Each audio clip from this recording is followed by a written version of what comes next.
Okay, guys, so welcome to Empowered Elite's team call for February 10th. I'm super happy you guys are on tonight. I wish there was more people on. Maybe that's my fault because I tagged too late. But anyways, I wanted to do something a little different tonight. And instead of kind of covering a topic that's something that's like me preaching to you about something, I wanted it to be a little more interactive. And I also wanted to just be a little more tough love driven because I have been evaluating my leadership and talking to my leaders about things that I know I can work on. And one of the things that stands out to me is that I am very tough love with myself. I am probably my own worst critic. I am super hard on myself when I don't accomplish things that I want to. I see failures as lessons, and I try to grow from them. But I realize that sometimes I don't correlate that enough to this team, that sometimes I err on the side of being nice because I don't want to scare anybody. I don't want to make people feel like they are less than. I want to make sure that that I'm proud of, what everybody is doing. But at the same time, I also know that as a leader and as a mentor, it is not my job just to be someone's friend. It is my job to help you change your life. And if that means sometimes that we've got to dig a little deeper on the tough love side, then that's what I need to start stepping up and doing a little more. So that is kind of what this call is about tonight. I posted a video in the team page this morning. I hope that you guys all got to watch that video. No, Stephanie, you didn't. Well, you can go back and watch it later. I'm not talking really specifically about what she was talking about, but the whole sum of it was I wanted you guys to come to this call with a list of 3 excuses that are holding you back right now in your business. And then I also wanted you to come up with a list of 3 solutions to those problems and action steps or action items that you can take to overcome those excuses. So if you haven't had a chance to do that yet, you can go ahead and jot those things down while I chat, because I have a few points that I want to touch on, and then I'm going to open the floor up to talk about those excuses and to talk about those solutions, because typically a lot of us have similar excuses or similar things that we're struggling with. And I know that if we open up the floor and talk about them, that it will help all of us to overcome them. So like I said, I have a few things I want to go over first. And I want to make sure that it's known that success is a decision. It is a decision that you can make for yourself and that nobody else can make for you. I know I've told you guys before, but when I got into coaching, I gave myself no plan B. I made a decision when I started that this is what I was going to do. And I wanted to be full time. Because I think that giving yourself a plan B is basically giving yourself an opportunity to fail. It's like giving yourself a backup plan in case you don't feel like pushing that hard to make coaching work. And to me, that's setting yourself up for failure before you even give yourself an opportunity to have success. So I want to encourage you that if you haven't drawn the line in the sand yet and made a decision to go all in, that you're going to have success in this business no matter what comes your way, then I would suggest that you do that tonight. And it really comes down to you having a really strong purpose and a really strong why. And that's going to be different for every single person on this call. And it's also going to be very different depending on if you want to be a full-time or a part-time coach. Now, with that said, whatever you want to do, if you want to be part-time, that's totally fine. If you want to be full-time, that's awesome. That is also a decision only you can make for yourself, but either decision you choose, even if you're only wanting to be part-time, does not mean that you should give yourself a plan B. Does that make sense? Okay. So making your decision to be all in. That's the first thing. The second thing, like I just quickly said, is that if your purpose is deep enough, action becomes secondary. And I talk a lot about do your actions match your intentions. And I say this because this was something that I always struggled with. I had great intentions, but I had no follow through. I had great ideas, but I took no action.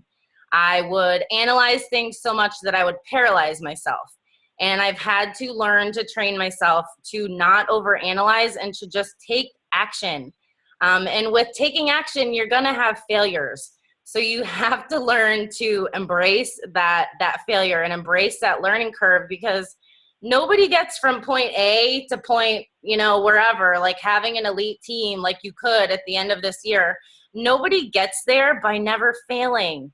And if you're not failing, you're probably not trying anything new.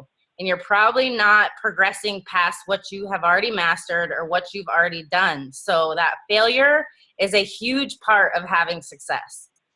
The next thing is that you have to create a sense of urgency for your goals. Nobody can create that sense of urgency for you. And I can tell you that last year, at the beginning of the year, I printed out my elite goal guide, and I thought, well, it would be really cool to have an elite team, but I hadn't really drawn a line in the sand and made a decision that that was what was going to happen last year.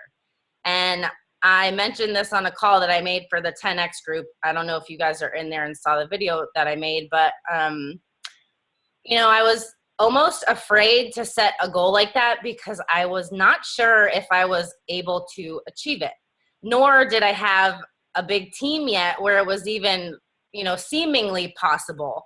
And the reality is that the sooner that you set a goal like that and start working towards it, and I'll say, for example, if you want to go to the New Leadership Conference, you shouldn't wait until fall when, it's a month away from qualification deadline and think, oh shit, I got to be a 2-star diamond coach if I want to get there.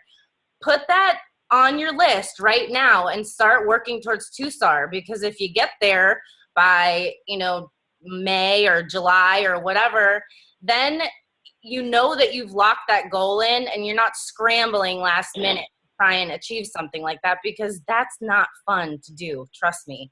The sooner that you start working towards where you want to get, the better off you're going to be, because like I said, there's going to be a lot of failures.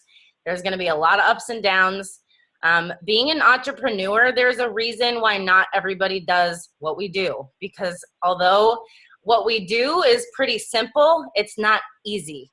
So yes, being consistent and the daily actions we take, those are simple things, but at the same time, it is not easy. It's not easy to sacrifice. It's not easy to show up and be consistent every day. But it gets easier the better that you get. It gets easier the more skilled that you get. It gets easier the more knowledgeable you get and the more that you acquire as you go. And with every failure you have, you're going to get better and you're going to get more skilled, and you're going to see that momentum build. And the thing that I think about momentum is that you have to earn it. Momentum just does not build overnight in a business like this. It is not something where you get in, and 3 months down the road, your business is just thriving. Momentum takes time, and you have to be okay with that. And you have to be okay with being insanely consistent for a while before you really start to see that momentum pay off. And, with gaining momentum, it comes down to discipline and it comes down to consistency. And that comes down to taking action to be able to do those things. So the next thing that I wrote down is, if you haven't, I made a post about this in the team page about a week ago. If you haven't done a program start to finish, that is something that you need to do. And I mean, fully commit, all in, whatever program you want to do, whatever fits your goals and your lifestyle. But it's very hard to speak passionately about something if you are not living it yourself. I know that there's been times in my business where, I've finished a program and I'm like, oh, I'll just take a couple weeks off. And my momentum is not as high during those periods of time that I'm not fully committed to something, because when I am, it's so easy to speak to how many things it changes in my life.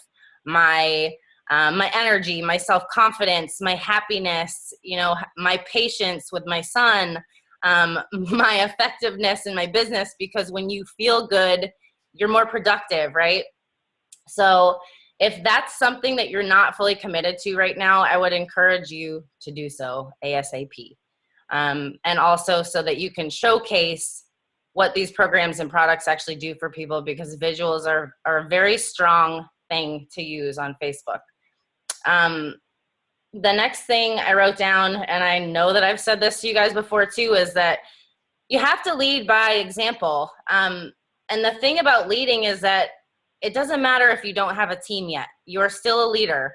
If you have signed up as a Beachbody coach and you have one customer, or even if you're brand new and you don't have anybody under you yet, you are in a leadership position. You may not, like I said, have grown a big team yet, but you are growing into a leader, and that is the direction you are headed in if you want to grow a business. So there is no time like right now to start acting like it. And you know, for me, when I started Empowered Elite, the team page, I had, I think, 6 people in it. I talked to myself every single day. I kid you not. I made posts, I did videos, I did check-ins, I tried to do diamond trackers. I did everything basically completely and totally wrong, and nobody was responsive in the team page. But you know, it was that failure, and it was that becoming a leader before I was ready to, that actually allowed me to grow a team. You know, it's kind of like faking it till you make it. You have to see yourself as a leader and know that you have the ability to lead people, so that you have the confidence when you are talking to people, you know, sharing this opportunity, sharing the challenge groups, whatever it is. But take note right now that if you don't have a lot of coaches, or you're just starting to bring on coaches, whatever it is, even challengers, you can never expect people to do things that you are not willing to do. So if you are not willing to show up and be consistent and do your power hours, if you are not willing to show up and be consistent on your social media, if you are not doing personal development, if you are not sticking to your workouts, all those little things that we're supposed to do every day, if you cannot show up and do those yourself, it is going to be very hard to have people follow your lead. And it's like an extra accountability as a leader, because there is a lot of days where I don't want to show up and do things, and I know that I have to set the bar higher, because it's not okay for me to not show up. And you know, in learning how to be dedicated and consistent like that, it changes you as a person. And it makes you start feeling differently about yourself, and it helps build that momentum like we were talking about. The next thing is that I want to ask you guys a question, and you don't necessarily have to answer, but this is something that I want you to think about. If your life stayed exactly as it is right now in this moment, would you be satisfied, or would you be settling? And you know, it's a question that I ponder a lot, because I like to live in a place of gratitude. I like to live in a place of gratefulness that I am happy where I am in my life, but I also know that I'm never okay with settling where I'm at, because if we are trying to progress into better people, to have better lives, to provide better for our families, to change more lives, to impact a greater amount of people, then we can never be comfortable settling where we are right now. Does that make sense? Can I get an amen? Yes. And the last thing is that I want you guys to remember that, like I said, this is a lot of failures and a lot of a learning curve. So I want you to think about this, that it's about production, not perfection. Because if you try to do everything perfectly and you wait to do things until you're ready, or you play into those fears of why it's not time for you to do X, Y, Z yet, then you're holding yourself back from your full potential. There is no way to do things perfectly, but if you're not doing anything at all, you're not going to move forward. So So think about that. Production over perfection. You would rather take action and fail or struggle or not do it that great than not do it at all. And that's, one last thing. Because this was something that I struggled with when I was a diamond coach. I was looking at all the coaches around me, that were 2 stars, they were 3 stars, they were 5 stars. People were, crushing goals. And I was thinking, what's wrong? Like, what am I doing wrong that I'm not getting to where they're going?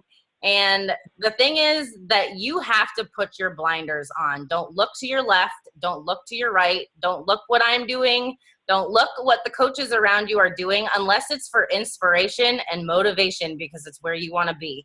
But don't judge yourself or where you are at against where other people are. Everybody's journey is different. Everybody's timeline is different. What you put into your business is different. And like I said, your success is a decision that depends on you. So focus on yourself, focus on your business.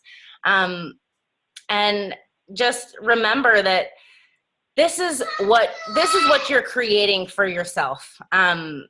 You can't be so hard on yourself when you are not where people are that where you want to be. Because I know I used to look at that and think, well, I'm not a leader yet because I'm not doing what they're doing, or I'm not a Star Diamond coach, so I'm not a leader. That's why I said to you guys that you are a leader from the day that you sign up as a coach. And also, I want you to remember that leadership is not necessarily goes hand in hand with rank. Yes, you can look at coaches that are Star Diamond coaches and think, wow, they're leaders. But reality is nobody's any different than anybody else. Nobody's any better. They've just failed a lot more. And they've, been consistent for a longer period of time. And honestly, what leadership really means to me is that you have the ability to influence others. So influence equals leadership in my book. And if you're having a positive impact on the lives of other people, whether you are a brand new coach or whether you're a year in, if you are influencing others in some positive way with what you are doing with your life, then you are a leader. Okay? All right. I am going to open the floor. If you guys want to speak up and share your excuses, or if you want to type them in the chat box, whatever you want to do. But I want to put all of our excuses out there so that we can discuss them. Yes, leadership is not a title, it's an action. That's very true. Okay, I'll go ahead. Go for it. So I think I was actually even just discussing this with my husband. I think a problem that I have is like actually asking for the sale. Like I'm talking to people, but at the end of the day, like I have a hard time actually bringing up the product. Like, like I'm finding where it fits in, but like actually asking like, hey, would you like to join my challenge group? Or, hey, how about Shakeology? So that. When you're getting to that point where you feel like it's something you're going to bring up, have you already asked them questions specifically about their goals? I'm trying to. I guess I just have to follow scripts better to like make it more organically segued. But yeah, I think I'm not getting that many people this month because I'm not asking as much. Like I'm doing the vital behaviors, but I'm not actually asking. Okay. I'll tell you what I do and what works pretty much every single time unless there are no objection. But I always, like when it gets to a point in a conversation where I've been given a window of opportunity to bring something up, right? I always ask them, because I want them to feel in control of the situation, is it okay if I ask you some more questions about your goals to see how I can best help you? And once I ask them that, 99% of the time people say yes. And then I go and I send them that list of questions that I posted in that file today, in the forming file. It's like it asks about nutrition, about fitness, whatever. And depending on what their answers are, that's like your window of opportunity. If they struggle with cravings, they struggle with energy, they don't know what to eat, they don't know how much to eat, they can't get fitness in because their life's too busy to get to a gym. Whatever it is, that gives you a window of opportunity to say, this is what worked for me. This is why, this would be so helpful to you because of XYZ, and fill in those gaps for them. And then you transition it to saying, can I send you a video to learn more about whatever, the 21 Day Fix, Shakeology, whatever.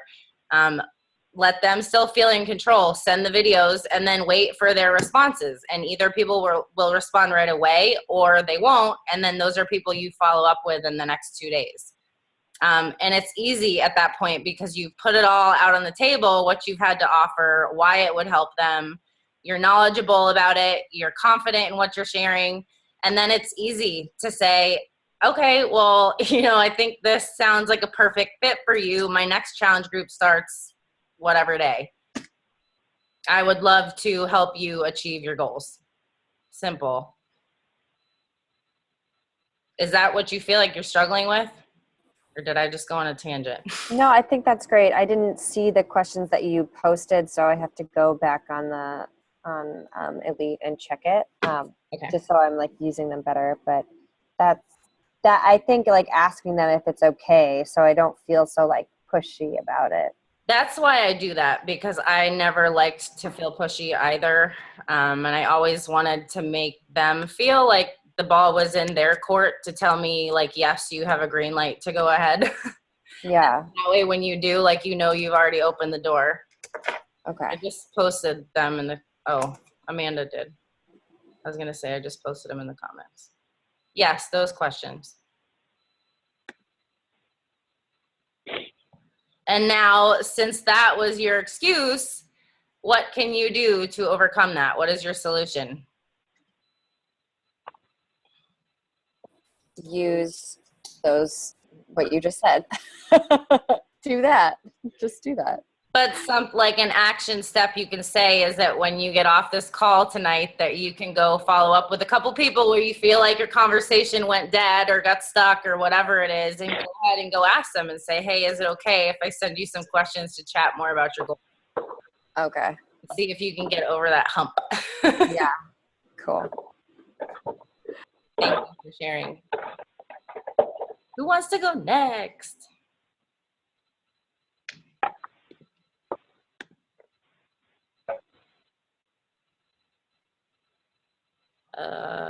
Hold on, I'm reading comments. Megan, you said time management. I don't want to take from day to day with my children, especially with my husband when he is not traveling. Those are non-negotiable and will always come first. So unless I manage my time properly, reaching out more than to my current challengers gets kicked to the curb, although I stay consistent with myself. Solution, make an action plan for when they are asleep at night, schedule posts, etc. Yes. I also think that there can be time windows in your day. Because if this business is something you want to build, when they're napping in the afternoon, take that time as they don't nap anymore. Well, Declan doesn't really either. But honestly, I'm a mom. I know the same. I want to be present all the time with my son. But the reality is that I know I have to make a little bit of sacrifice in time now if I want my life to have more freedom later. And that's just the reality of this business. And it is especially for me. So if it means that he gets to sit and play by himself with his trains and his trucks for half an hour, or, watch Thomas the Train or something for half an hour while I get work done, then that's what it is. But yes, having an action plan of times that you are going to set and carve out for your business would definitely be a huge help for that. And I think too, having your husband on board, because he seems super supportive. I know that's something I talked to Kelly about is, kind of making your spouse feel included, that this is a family business and that you are doing this to create more freedom for your family in the future. That what hour you decide that you could commit to working on your business, that you're both okay with. If I can't hear you, Megan, I think you're talking, but Can you hear me now? yeah, now I can. Oh, I was saying, no, he's totally supportive. He's like totally on board. That's not the problem. The problem is me just not wanting to give it up because he's gone all the time. Hey, cutie.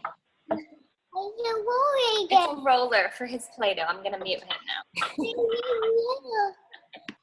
Well, if you want to on your one-on-one call, we can talk more about that. But I also think, like I said in the beginning, it comes down to making a decision. Like, you have to decide what you want to do with this business and what you want it to do for your life. Because I know for me, had I not made a decision that I wanted to be full-time, I wouldn't have been okay with making sacrifices.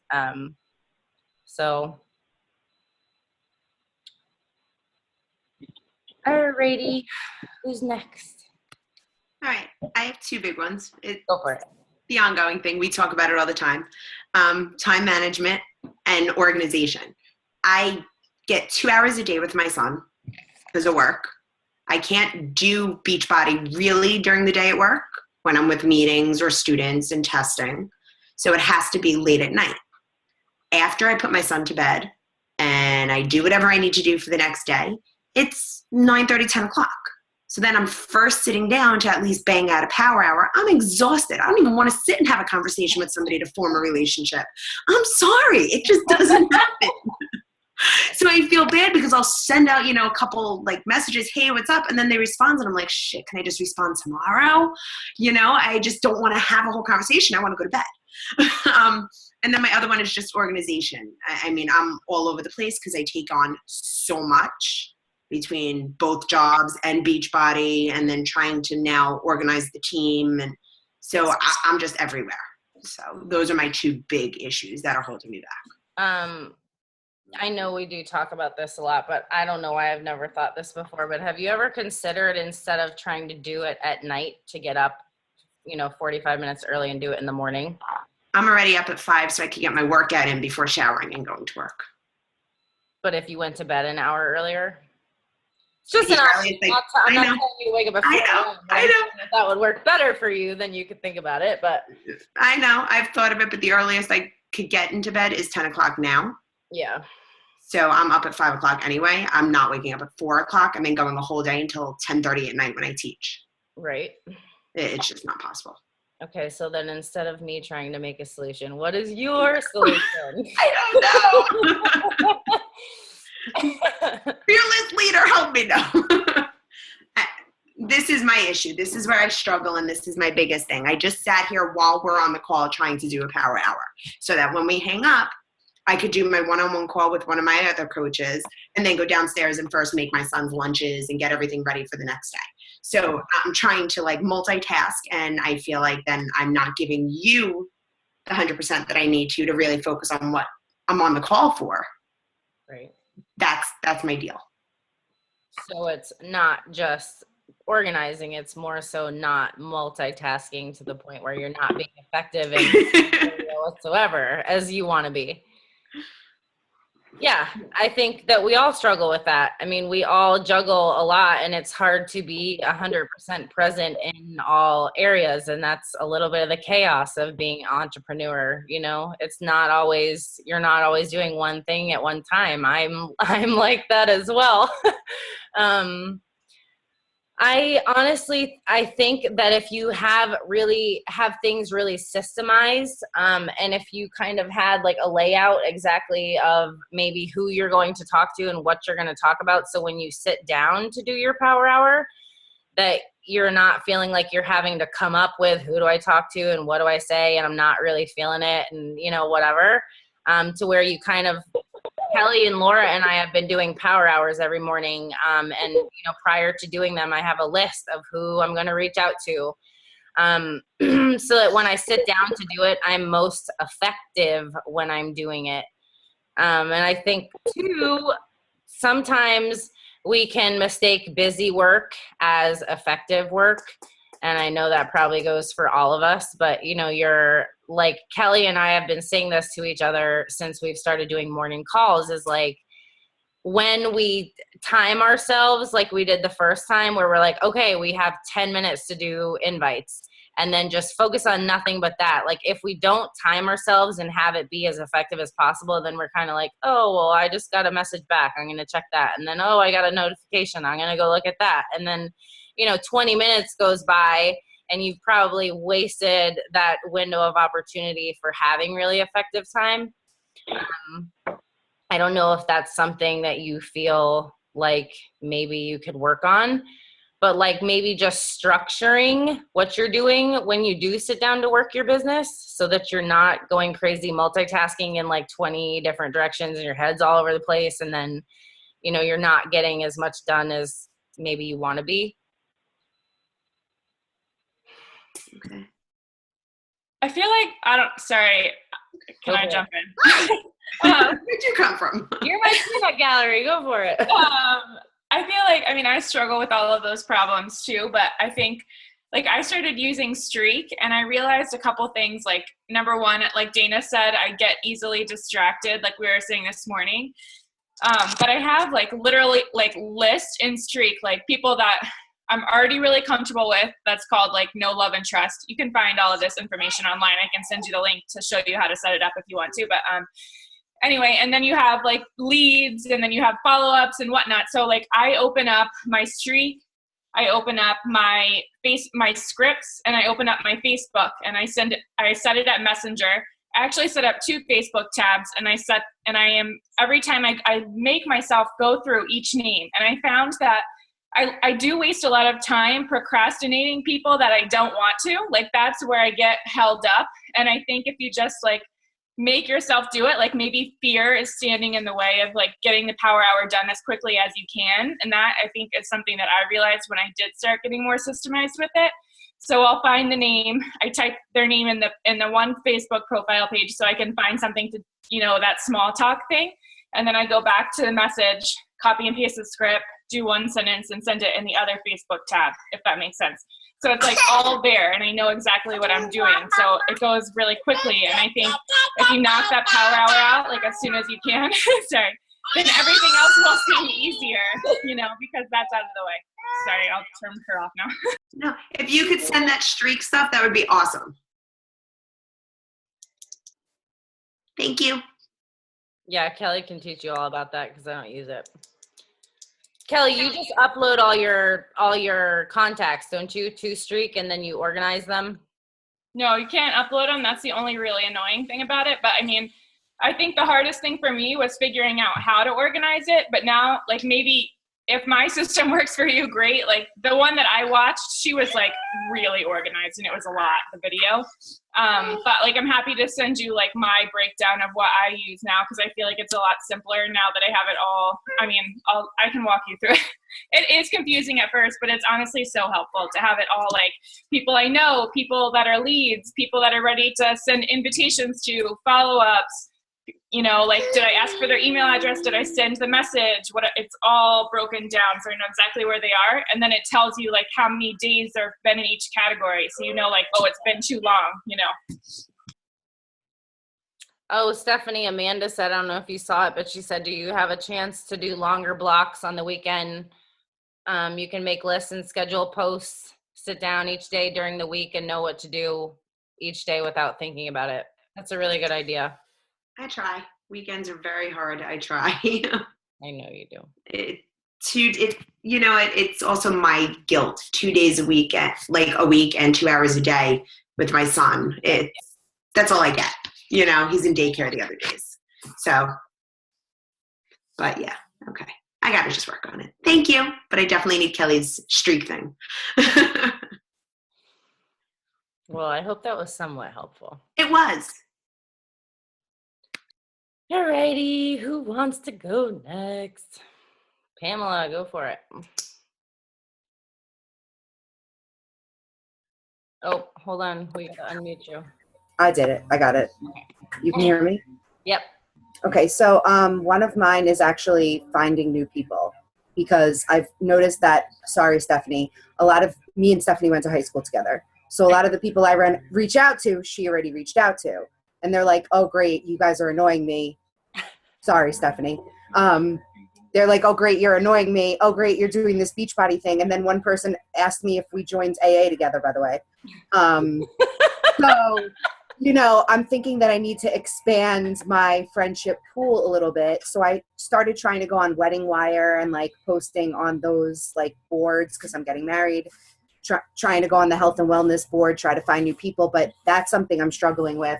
The time management thing is number 2 because I'm a lawyer. I'm a trial lawyer. It's like a crazy job. I work 100-hour weeks sometimes. And then my third is the bridge from the forming to the actual questions that you were asking, a follow-up of the earlier question. Like, what's the bridge from forming with people to the questions about their health and wellness? I don't know how to transition from the forming to that. I'm trying to do it when there's an opening, but sometimes they don't give it to me. Does that make sense? Gotcha. Yeah. Go back to what your first question was because you just lost me. I know there was a lot. My first question was about meeting new people, like how to meet new people, how to expand my friend list beyond what Facebook is suggesting for me. Because okay, well, the first thing I can tell you is that I, myself and my upline went to high school together when I lived in Massachusetts. And myself and Kelly went to high school here in Florida together. I had that same fear. I was like, Dana's got everyone covered. There's nothing I got over here. And Amanda went to high school with us too. So there is going to be a lot of people whose networks collide, and it's more so about looking either, like, I know Kelly and I a couple of times she'll be like, hey, have you talked to so-and-so? And I'm like, no, like, go for her, you know, or whatever. She'll say the same thing to me, or I'll be like, oh, have you been talking to so-and-so? And she's like, yeah, I have been too. And I'm like, damn it. I call those people jumpers. Anyways, a good thing to do is to find friends and like click on them to see who their mutual friends are and ensure that they're not friends with Stephanie or they're not friends with another coach. Getting in groups like you're talking about, like wedding groups or design groups or planning groups. Like I'm in organization groups of how to declutter your home. I'm in a ton of mom groups, local mom groups, bigger mom groups. A ton of my coaches are actually from a mom group. So if you can find groups that you can be in that are things that you're actually interested in and interact in, maybe it's even groups like, since you're a lawyer, find like, you know, business women groups or something, you know, related to that, maybe interests that you already have that are things that you would naturally interact in. Like you're not going to go in a, you know, Steelers Facebook fan page group and post if you're not a Steelers fan. So, you know, you need to find groups that are already what you're interested in. And then it's easy to interact in those groups or go in and comment on things that people are posting or, you know, answer questions. Like take 5 minutes and go and just, you know, write on a couple things in there so that people start to see your name and your face. That way, when you friend request people, you're not some totally random stranger. Mm-hmm. And that's basically how I've built 90% of my network because I didn't have a ton of friends on Facebook when I started. How do you search for those groups? You can search anything in the type bar. You can say like people who like, or people who may know, or people who are interested in whatever in the search bar on your Facebook, and it'll bring up all kinds of group suggestions. Kelly, do you have anything to add to that? Yeah, I do actually. Because your group thing, like, it confused the hell out of me when I started. I was like, I don't get it. Like, how does Dana know all these people from groups? Like, it finally clicked for me. I think I went down to Florida to visit my family, and I was like, please, like, tell me, like, how you meet people in groups, because, like, I got to figure that out. Like, my network starting to feel smaller and smaller, and I feel like I was just really overcomplicating it. Like, I was stressing, like, what am I going to post in the group to, like, get people to, like me, or, like, what, like, how am I going to make friends in this group? And it's, like, I feel like once I realized that the group isn't really to make friends, like it is, but like the friendship comes when you're adding them. Like you're not really friends when you're adding them.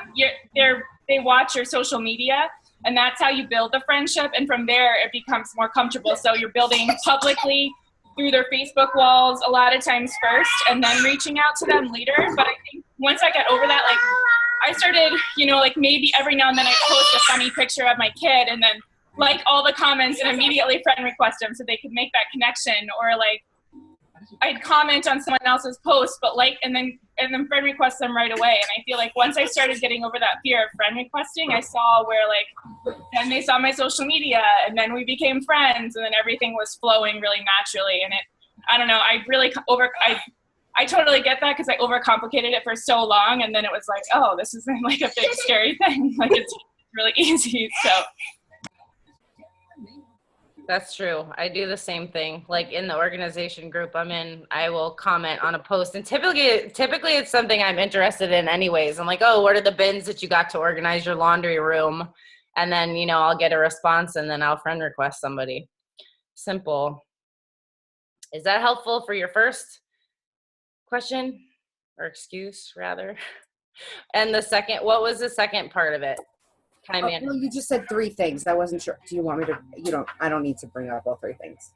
You don't want me to. We have at least another 15 minutes if people are willing to stay on. You can go for it.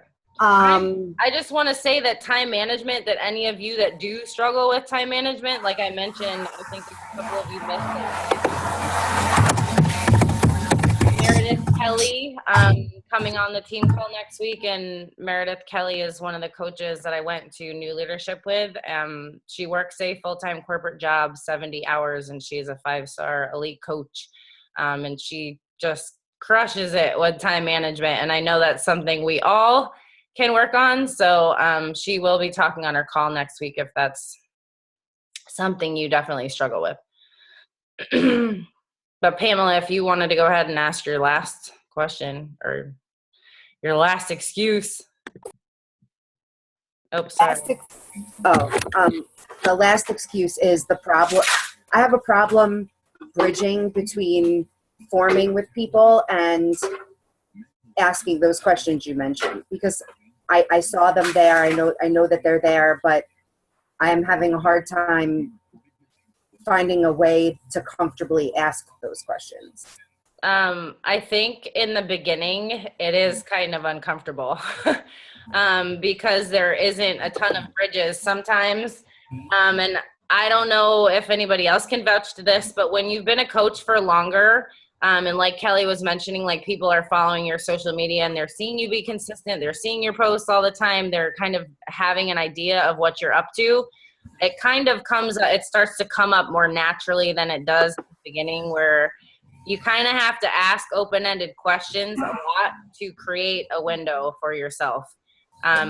You know, so things like, what are you up to these days? What are you doing for work? Or, you know, I see you have kids. How old are they? Whatever. And just start asking open-ended questions to really get that like trust building in conversation. And sometimes you just have to take the plunge and just say like, I know this is totally random and totally crazy, but you know, I've found something that I do on the side that has given me a lot of fulfillment. And I'm, you know, seeing really great fitness and, you know, results with my health. And I was just curious, have you ever considered doing a challenge group? I'd love to tell you more about it, and just kind of bite the bullet and say it if you're not getting a window. And the worst thing that people can say is no, which is no different than if you had never asked in the first place. So, and the best thing that can happen is that they say, sure, I'd love to know more. Or, sure, I've been seeing your posts. I'm definitely curious, you know? I'm sorry, I was taking notes. I don't know if that's helpful. No, it was helpful. But I'm just trying to think back to when I was new. I know that a lot of times I had to just kind of like throw it out there, even before I had a window of opportunity. But I definitely always ask a lot of open-ended questions. Right? Yeah. I thank you. Okay. We lost a couple along the way. Who else wants to go? If you guys don't want to say them, you're perfectly fine typing them in the chat box.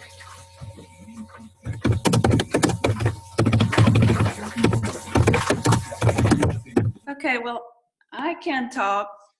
I have my biggest problem, I guess, I do have time management problems, but at the same time, Mark just accepted a new position, and because he's traveling, it causes a problem because I didn't realize how much he does when he's here. So that's been one of my problems. But I will say that, can you hear me? Yep. Okay. What I will say is that because I think you saw my post where I had gone shopping past weekend, and that was a major boost for me. And I think that that's one of the reasons that I haven't been posting, because I didn't know what to talk about. But when I was able to wear smaller clothes, I began to think about how much, I guess I really didn't notice it, of how much I used to stand behind a group. And I always had to have someone in front of me because I didn't want them to see how big I was, right? So now that I was able to wear smaller clothes, that really, kind of boosted me up and made me want to write something. And I looked to see how much you write. I'm like, you're writing a book. I can't think of that much stuff. So what I've been doing is I type it in an email, and it seems very short in an email, but when I copy and paste it into Facebook, it looks really big. I'm like, okay, well, maybe I can do this. So I think I'm getting better, but I think time management and just trying to figure out everything, especially when he's not here, how to get it all done. But I think you pointed out something very important today, that I haven't been sending my my prospects a video, and I think that would be good too when I get to that point. I guess I've been sending them a link and we've been talking about it, but I think maybe a video would be very beneficial. Well, for your first thing, sharing your story, which I've been telling you is like gold, because people don't know what you're doing in your daily life unless you are sharing it.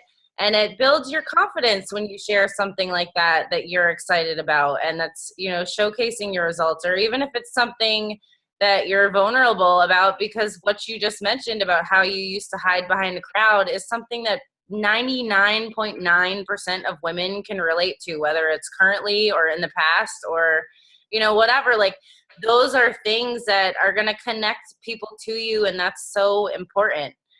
So that was a really good lesson for you, and that's exciting. Yeah. With time management, when Mark is gone, something that might be good is every morning I do a brain dump, and I just get a sheet of paper and I write out everything that I need to do for the day, whether it's in my house or with my son or doctor's appointments or videos or trainings or files I need to make or whatever it is. I put it all in one sheet, and then I organize it for things that are with my personal life and things that are with my business. And then the things that are with my business, I pick the top 3 things that I need to get done for the day. And one is always obviously a power hour. And then the other 2 are other things that I need to work on. And if I get those 3 things done and I have more time to do something else, great. And if I don't, at least I know I've shown up and I've done the best that I can today. But prioritizing the things that you need to get done, and sometimes for me, things like around my house, like I typically, before I was a coach, I did laundry every day. I vacuumed every day. I swept every day. Like, I did all these things that wouldn't matter if there was a goldfish on my floor, but it was something that bothered me then that I realize now. I'm not saying my house is dirty, but at the same time, it was things that were time sucking for me, that I either could have done more quickly and not procrastinated, or things that I could push off till the next day when I had a 10-minute gap of time, because today, maybe my son was reading a book for 10 minutes and I could use that time more wisely to do something that is going to move my business forward, if that makes sense. So prioritizing the things that are most important for you to get done, and doing those things first. And that also creates more confidence for you too, that you are capable of doing all those things. At least that's how I feel. I I agree. Thank you. And two, I will say that I was on a really good schedule of doing my workouts in the morning at 5 o'clock before I go to work. But then this cold weather came in. I don't know how people up north do it, but I just cannot get motivated in the morning. I have to wait till the night now because it's so cold. So, you know, kudos to the girls in the north. So. Well, know that when you get 5 minutes into your workout that you get warm, because I mean, It's true. I forget, I live in Florida and 50 feels cold to me now. I was thinking about that today. I'm like, damn, the northern girl in me is gone. And the last thing you said about sending, we call videos third-party tools. And that basically just simplifies the process of explaining things to people without you actually trying to word vomit of what comes in the 21-day fix and how do the containers work and what do the workouts look like and what does it entail. That's why I always, once I go through those questions, I always say, well, this is what I think would be the best fit for you. This is why. This is how it's helped me. XYZ, and then I say, is it okay if I send you a video to learn more about it? So the ball is in their court, they're in control, they can say yes, and obviously they always do, but at least it makes them feel like they're in control of, okay, she's not, going to shove something down my throat when I'm not really that interested in it. And then it just does the explaining for you, because the majority of the time they watch it and they're like, holy cow, that's so packed with nutrition, or oh my God, those workouts look really awesome. That program looks like exactly what I need. And then the hard work, is done for you. Yes, I'm going to work on that tomorrow. I'm going to have some free time, so I'm going to get organized. That could be part of my organization tomorrow to get all that together. Make your to-do list. Do your brain dump. Thank you. You're welcome. I don't know who's on the phone. Let's see. Okay. I'm getting a ton of traction and growing my reputation with my your full-time gig. Always going to be a part-time coach, and I'm afraid that some people may see me doing Beachbody. It could hurt my reputation as an MLM. Such a dirty word with people. I can't risk my professional reputation when I'm applying for prestigious doctoral programs this year, and I'm going to be under a microscope when applying this fall. Personally, I can tell you that I had a pretty sketchy reputation or, thought of what MLMs were prior to being a Beachbody coach. I was pretty much like the rest, where I thought it was a scheme and a scam and a non-honorable thing. But the reality is that if you look at the structure of Beachbody and you look at the integrity of this company and what our mission is, there is nothing schemy or salesy or icky about it. And the other side of that is you are what you bring to your business. And if you run your business with integrity, and you are always doing things properly, personally, in my opinion, if people see MLMs as scamsy or, icky, it's because they are uneducated about what they are, or that is, an opinion that is based out of fear of something that they, would not have the balls to take on, because it takes guts to be an entrepreneur. And it takes guts to put yourself out there on social media. That's why not everybody does it. So I guess my question is how that could hurt your reputation, aside from the fact that it's people's opinion. And people's opinions, like I said, don't really matter if you are running your business with integrity. Yes, I hear that, but you're in a multi-level, you're an MLM, you obviously are a sucker and can't, aren't thinking, don't have, you're not seeing through this, you're not thinking critically about what this actually is and all the sketchy pieces of MLM, when that is what grad school applications are about, is how do you think? How are you a thinker, and can you think critically about all of the work you're doing and the research? So that's the link I'm seeing in it between the two. And these people who are making these decisions are, deciding my future. then I would think, as a critical thinker, it would be something that you need to sit down and come up with a list of all the possible objections of why people think that about MLMs. And then you need to come up with, I actually have a video about it, of all the explanations as to why it is not what the myths people think it is to be. Because I was uneducated myself when I started. And it's easy to just look at something and say, well, it's a pyramid scheme, and it's, you're a salesperson, a glorified salesperson, or, whatever it is. But the reality is, to me, that this is a business where people grab it by the balls and build six-figure incomes in under 2 years. And to me, if that's something stupid to do, then I don't really want to be that smart, because this is something, to me, that's an insanely incredible opportunity if you are willing to run with it. And it takes a business mindset to create success in a business like this. So maybe that's something that you have to sit down and, work through. What are your objections to their objections? If so, that is something that comes up when you are doing your applications. Yeah, I just may not be able to actually do anything. Like, they'll just be, they Google and do it all, and see it all behind closed doors. So I may not get to respond. Well, and if they actually look at the structure, of this business, and they actually look at the integrity of the company, then I don't see why they would have objections with something like that. And not to, disclose the fact that you are helping people get healthy and fit and happier and live more fulfilled lives, and who can knock you for doing something good in the world if you are empowering people, is the way that I look at it. Yeah. Go for it, Pamela.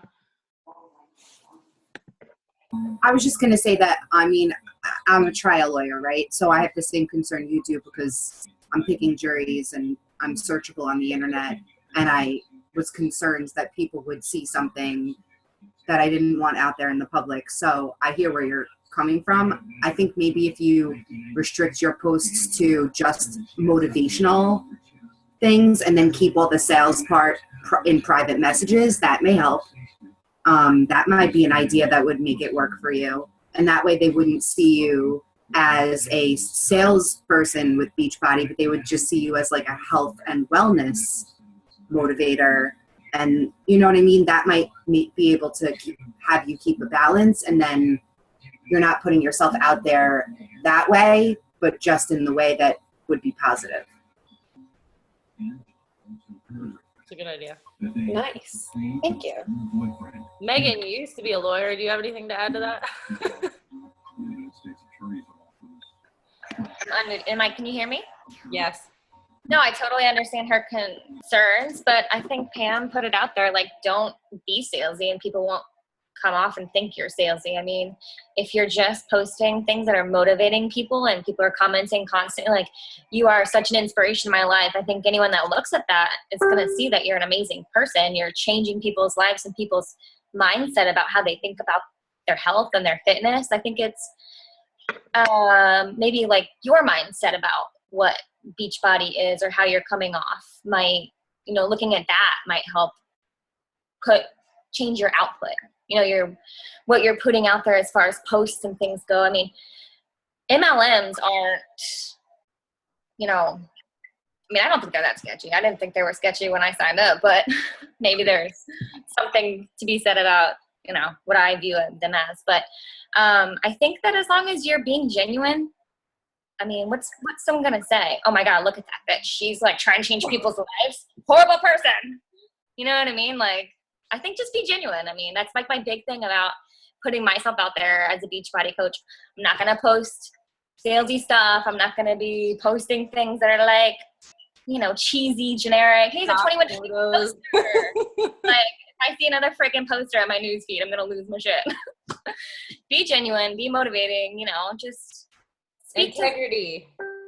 And, just speak to what speaks to you as someone. Like, I always speak to, Trish trying to get it done with my crazy, kids and things like that, but it can be done. So I just put that out there, and then other moms are like, it can be done. Like, thank you for showing me. It's hard, but it's an excuse. You know what I mean? So just find your vision and just put that out there and just be true to that. And I think you should be fine. I agree. Was that helpful, Amanda? All right. Good. Michelle, do you have anything you want to bring to the table? Oh, I have a lot.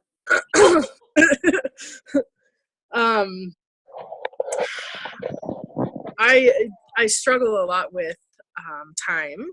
Of course, I work 60 hours a week, and then I come home to a 3-year-old at home, and so most of my time that I struggle a lot with time for working out, but also time for doing my power hour and time for my business and all of that. So that's my main thing. I also struggle with being able to post on Facebook. So those are the two main things, I guess, that I'm struggling with right now. Okay, can I play devil's advocate for a moment? Okay, so when I started, and I was still working another job, and I was home, obviously, full-time single mom with a baby, I had a lot of excuses of time, and I think a huge realization for me was when I read that book that was called Eat That Frog, and I realized that oftentimes it was just that I was not utilizing my time as wisely as I could be. And I'm not saying that that is you, but I'm asking you to analyze how you spend your time, because nobody knows how you spend your time except for you. But I know for me, it was, things like where at night I'd finally get my son to bed and I'd be like, oh my God, I'm just so exhausted. I've had such a hard day. Holy shit, I'm a single mom. This, on and on. And I would just sit down and say like, well, it's okay for me to just scroll on Facebook for 45 minutes. Hey, be quiet, Mom. Okay? Be quiet. And I would have to retrain my Be quiet. I would have to retrain myself to think about why I actually wanted to show up and why it was important for me to be consistent, so that I could start kind of taking action over the excuses that were keeping me living the life that I was living when I started coaching. And like I said, that comes down to having a purpose that's really strong of what you're hoping this opportunity is going to do for your life. Be quiet, Mom. Here.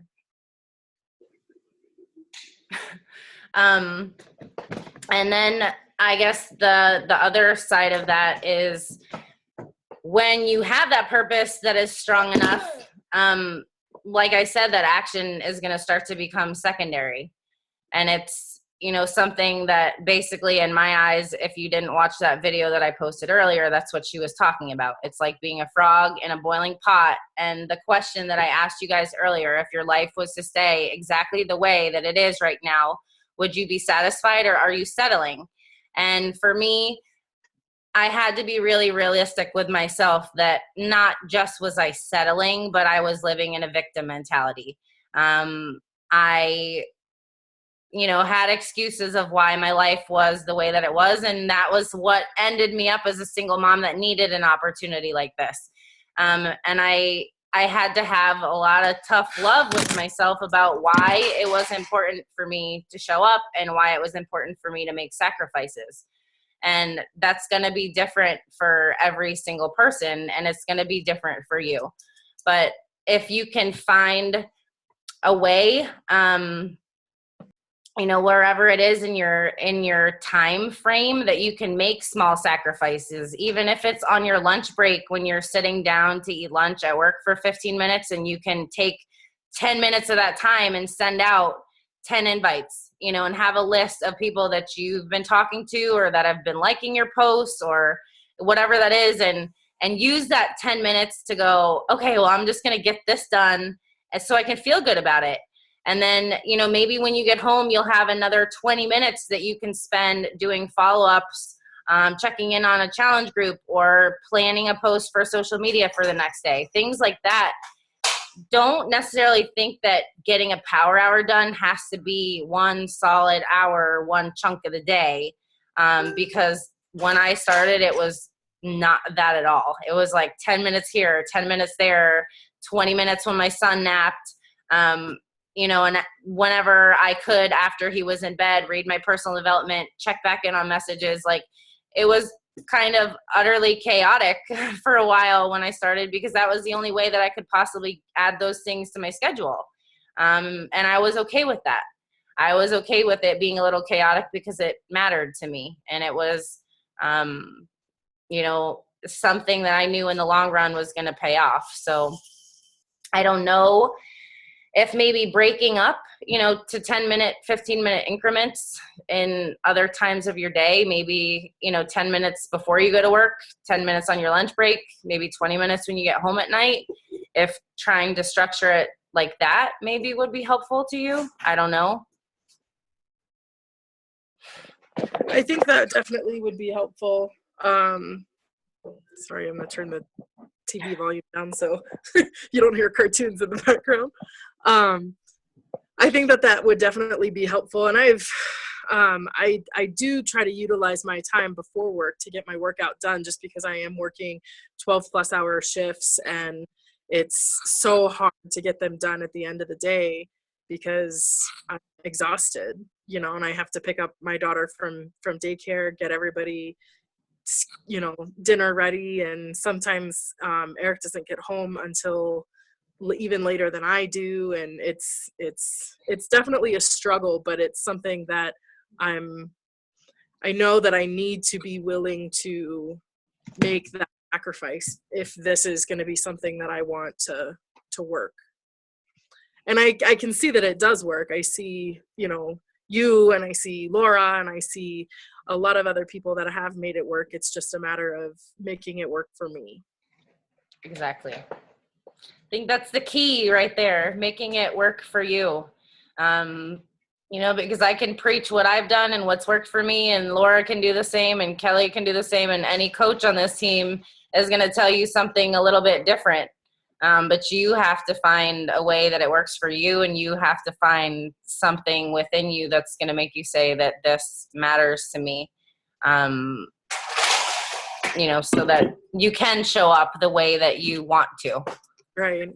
I've even thought, I've been talking about our budget has been the last couple of weeks, especially since we got back from out of the country, and seeing if it's going to even work, that we'd be able to cut my hours down to 40 hours a week, which would be awesome, because then I could spend more time with Ariana. And, once I have that extra 20 hours a week, I could then devote that time to Beachbody, and it would be amazing. It's just that the financial, the financial going to come for a while, and that's going to be something that we're going to have to really work on. I can tell you, and I'm by no means suggesting that you do what I did, because everybody's situation is extremely different, but I quit my other job before I was really ready, because I knew that it was going to light a fire under my ass to push harder, and that was exactly what it did. Was that risky? Yes. Was it risky, especially as a single mom? Yep. But it made me have a lot more time to invest in myself, which is a huge part of growing your business. Is, even if you have a day where literally there is no possible way you can sit down and do something for your business, at least take 10 or 15 minutes to do personal development. Watch a YouTube video, read something in a training, go back and watch an old team call, read 10 minutes of a personal development book, because more than anything else in this business, you have to grow yourself. And I know for me that I would not have been able to overcome a lot of the excuses and fears and doubts that I had if it were not for constantly filling my mind up with beliefs that I could. So maybe that's something else that would help you, that's not necessarily like a business action task, but it's a business action task in the sense that you're investing in yourself so that you believe that you are capable of doing those things, whether it is managing your time or showing up, and following through, whatever it is. Investing in yourself is a huge piece to having success in this as well. Yep. Is that something you struggle with? The investing Personal or personal development? Personal development. It is. I actually have, most of the personal development that I was doing before was all on the phone because, as you know, I work a lot. And so I would use my work, which is really only 7 minutes each way. I'd use that to listen to different books and things like that. It's really hard for me to sit down and just read because it's so noisy in my house, and my attention span is not there at all. Yeah. And so I would utilize that time in my car. But last week I did go out and I bought a couple of books. They weren't like, one of them was like a daily motivational phrase or quote.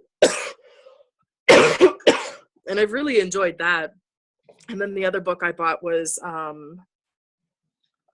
Wake Up Happy by Michael Strahan, the football player. Yeah. I haven't started reading it yet, but of course I bought it a week and a half ago and I still have not even opened the book yet. I don't know what it is about books. I was like that too. I never read when I started coaching except for like trashy magazines or like Women's World. But seriously, like make a decision that you're going to promise yourself that you're going to read 10 pages of a book a day. 10 pages. That's it. 10 pages. Like what I personally do, and I still do, and it's my habit now, is when I lay down in bed at night, I turn my night light on, and instead of picking up my phone, I read a book for 10 minutes, 15 minutes. If I have more time and it's not super late, I'll read for 30 minutes. But I have had to train myself to have that habit. Just like in a challenge group where I've had to train myself to get up and drink a glass of water in the morning. Like it's the same concept. Those were not habits that I had when I started. And, I was the same way. I was like, can't shut my brain off. I'm so distracted. Like whatever. Reality is, if you want to invest in yourself, you will make that time for it because anybody can find 10 minutes to read a book a day. And you're going to find that when you get into it and you start learning things and things that you start feeling yourself apply in your daily life from what you are learning, that you're even more motivated to read, because now I'm like a book addict. I can't get my hands on enough knowledge these days. So try it. Commit to it for a week. Right. Say like, okay, for the next 10 days, I'm going to read a book 10 pages a night, and I'm going to see if Dana's crazy or if it actually works. I'm starting tonight. Whoop. Excuse be gone. Right. All right. Well, it's only fair that before I close the call, share one of my excuses with you guys.